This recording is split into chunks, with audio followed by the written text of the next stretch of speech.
I was 18 years old when I got married. I belonged to a very conservative family, a Baloch family, where good daughters never say no to their parents. My father wanted me to get married, and all I said was, if that makes you happy, I'll say yes. And of course, it was never a happy marriage. Just about after 2 years of getting married, about 9 years ago, I met a car accident. Somehow my husband fell asleep and the car fell in the ditch. He managed to jump out, saved himself. I'm happy for him. But I stayed inside the car and I sustained a lot of injuries. The list is a bit long. Radius ulna of my right arm were fractured. The wrist was fractured. Shoulder bone and collarbone were fractured. My whole rib cage got fractured. But that injury that changed me and my life completely was the spine injury. Many people came to rescue. They gave me CPR. They dragged me out of the car. And while they were dragging me out, I got the complete transection of my spinal cord. Those 2.5 months in the hospital were dreadful. I was at the verge of despair. One day, doctor came to me and he said, well, I heard that you wanted to be an artist, but you ended up being a housewife. I have a bad news for you. You won't be able to paint again. Next day, doctor came to me and said, your spine injury is so bad, you won't be able to walk again. I took a deep breath and I said, it's all right. Next day, doctor came to me and said, because of your spine injury and the fixation that you have in your back, you won't be able to give birth to a child again. That day, I was devastated. I started to question my existence. Why am I even alive? So what kept me going was, one day I asked my brothers, I know I have a deformed hand, but I'm tired of looking at these white walls in the hospital and wearing these white scrubs. Bring me some colors, bring me some small canvas. I want to paint. So the very first painting I made was on my deathbed, where I painted for the very first time. What an amazing therapy it was. Without uttering a single word, I could paint my heart out.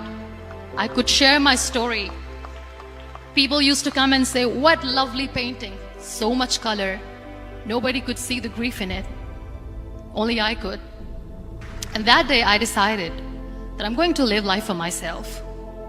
I am not going to be that perfect person for someone. I am just going to take this moment and I will make it perfect for myself. That I'm going to fight my fears. So I wrote down one by one all those fears. And I decided that I'm going to overcome these fears one at a time. You know what was my biggest fear? Divorce. But the day I decided that this is nothing but my fear, I liberated myself by setting him free. And I made myself emotionally so strong that the day I got the news that he's getting married, I sent him a text that I'm so happy for you and I wish you all the best. And he knows that I pray for him today. Number 2 was, I won't be able to be a mother again. And that was quite devastating for me. But then I realized there are so many children in the world, all they want is acceptance. So there is no point of crying, just go and adopt one. And that's what I did.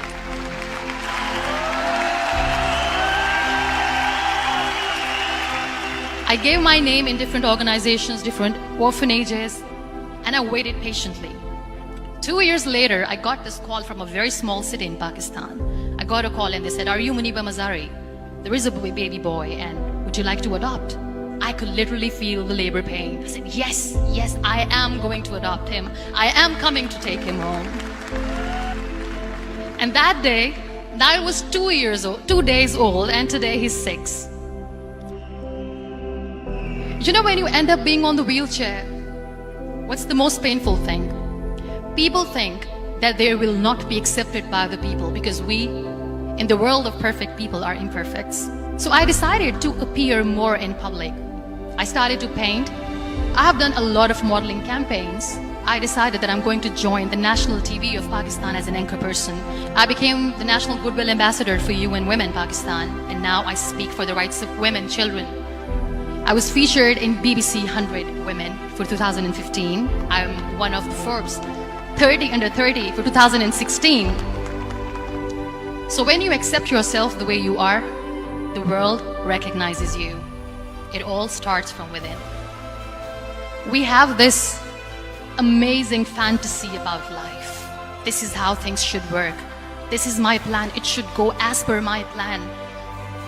If that doesn't happen, we give up. I never wanted to be on the wheelchair. Never thought of being on the wheelchair. This life is a test and a trial, and tests are never supposed to be easy. So when you're expecting ease from life, and life gives you lemons, then you make the lemonade, and then do not blame life for that. It is okay to be scared. It is okay to cry. Everything is okay, but giving up should not be an option. They always say that failure is not an option. Failure should be an option, because when you fail, you get up, and then you fail, and then you get up, and that keeps you going. Embrace each and every breath that you are taking. Celebrate your life. Live it. Don't die before your death. Real happiness lies in gratitude. So be grateful, be alive, and live every moment.